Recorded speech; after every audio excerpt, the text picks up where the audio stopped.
Hey, everyone. Ah, Granny. You're back. So, no good news for me then? You saw right through me. The Traveler collected a lot of spirits, and I checked all of them one by one.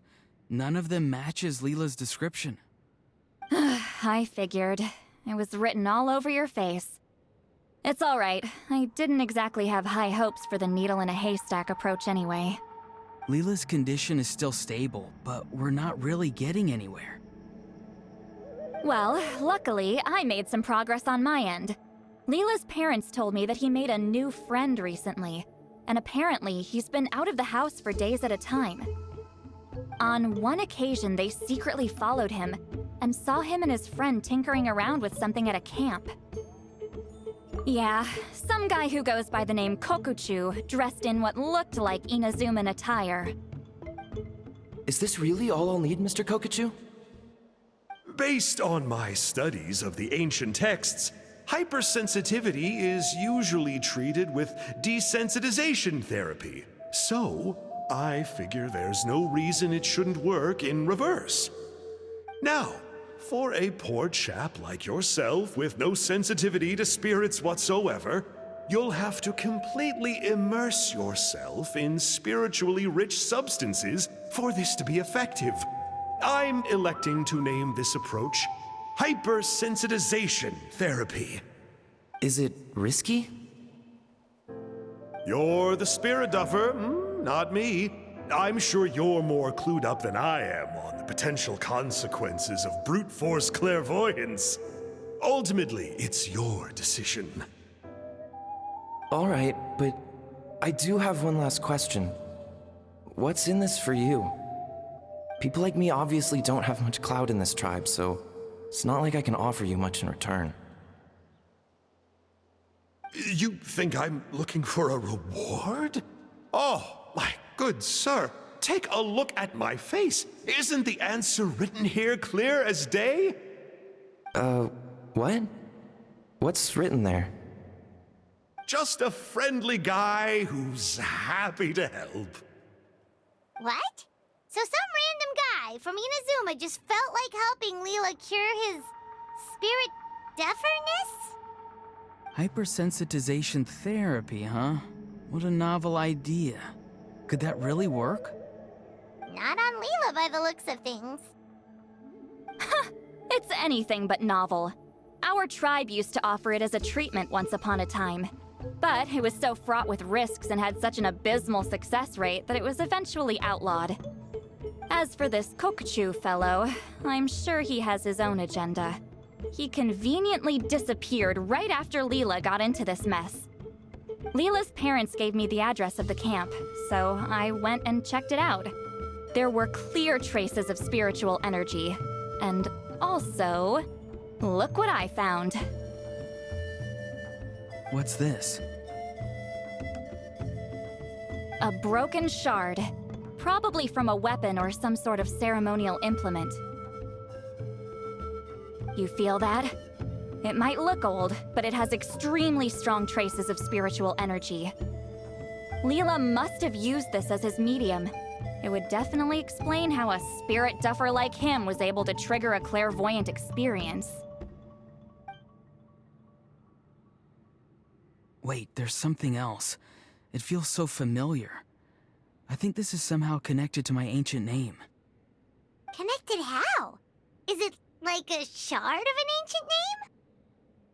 No, more like... I think this item might have belonged to a previous bearer of my ancient name. Okay, that's it. Granny's getting itchy clairvoyance fingers. I'm going to try using this shard as a medium.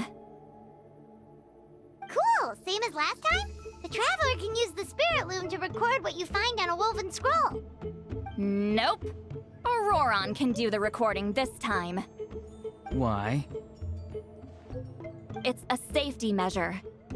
You have a better understanding of the spirit domain than the Traveler. If this really is a Sanhaj relic, you'll be better placed to deal with the fallout in the event that something goes wrong. Ah, see, Paimon? Told you Granny has a soft spot for the Traveler. Look at her not wanting to put him in danger. Meanwhile, I'm just a grandkid, so I'm expendable.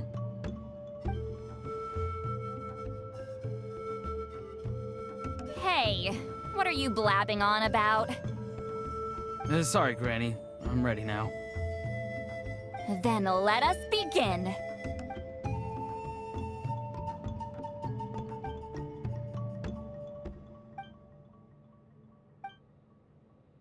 Alright, what's on the scroll this time?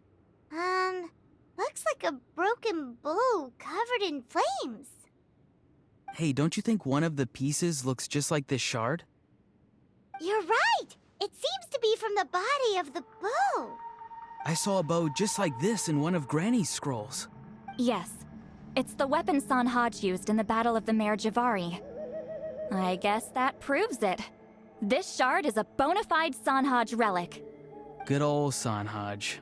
The relic's spiritual energy was fluctuating very strongly, but I wasn't in any danger at all.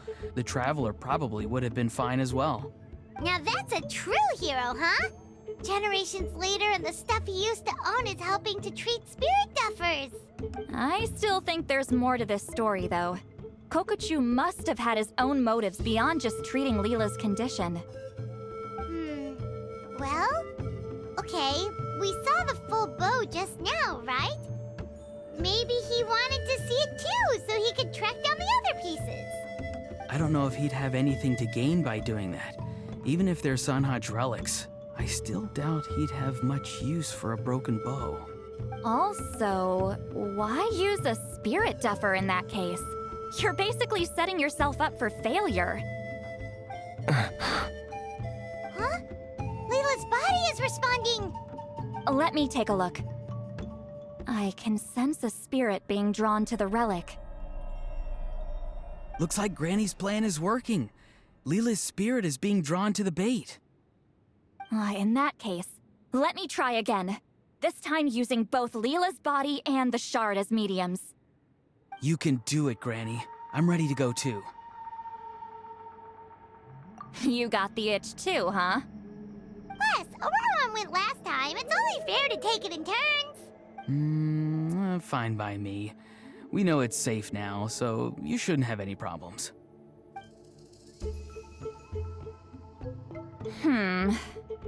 All right, if you insist. Be my guest. Just let me know when you're ready.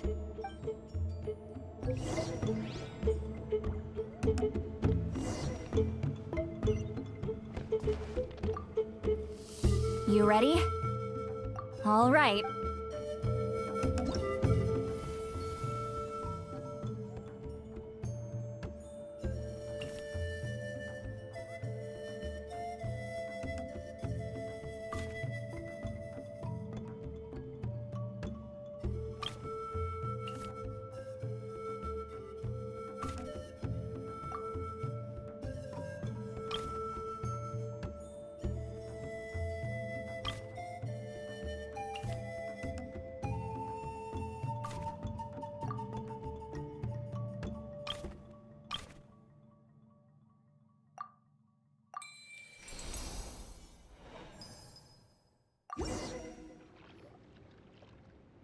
Another image has appeared.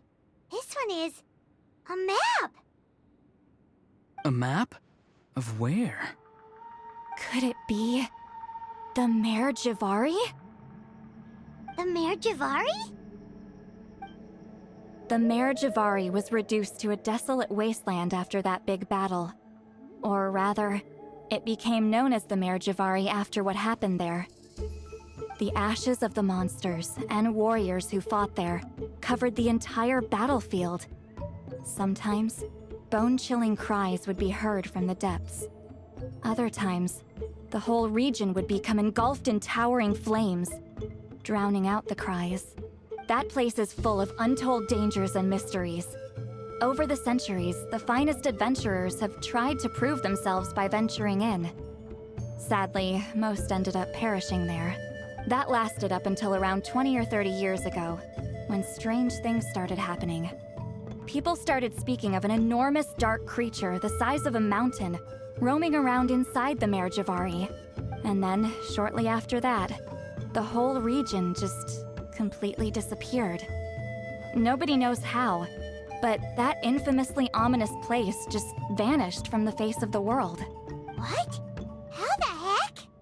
I know, right? Anyway, if I'm not mistaken, the place indicated on this map is where it used to be before it disappeared. At the westernmost part of Natlan. It's a very remote location, far away from any of the tribes. There never used to be a settlement there, but there's more people since the Mare Javari disappeared. Anyway, that's just what I've heard. I've never been there myself. This is what age does to you. The older you get, the less adventurous you become. That's just an excuse. Granny's too lazy to take a trip that far away. Hold on a second. There's a spirit approaching the shard and the woven scroll. Oh, Leela's body is responding again! Quite a strong reaction this time. Does this mean what he was really seeking was the Mare Javari's location?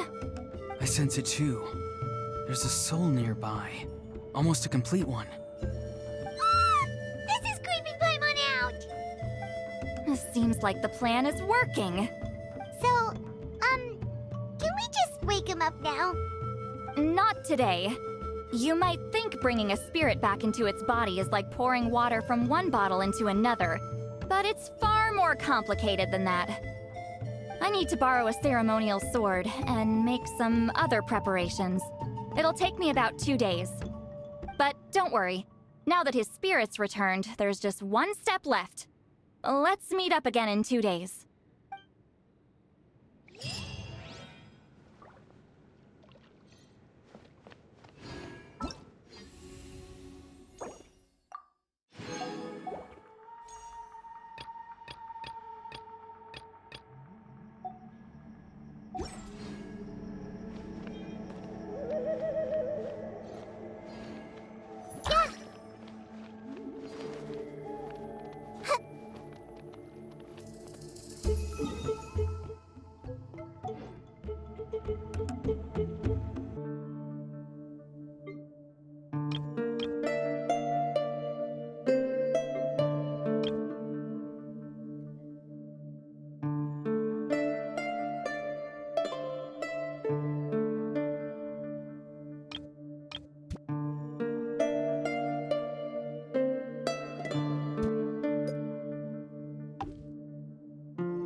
If you ever have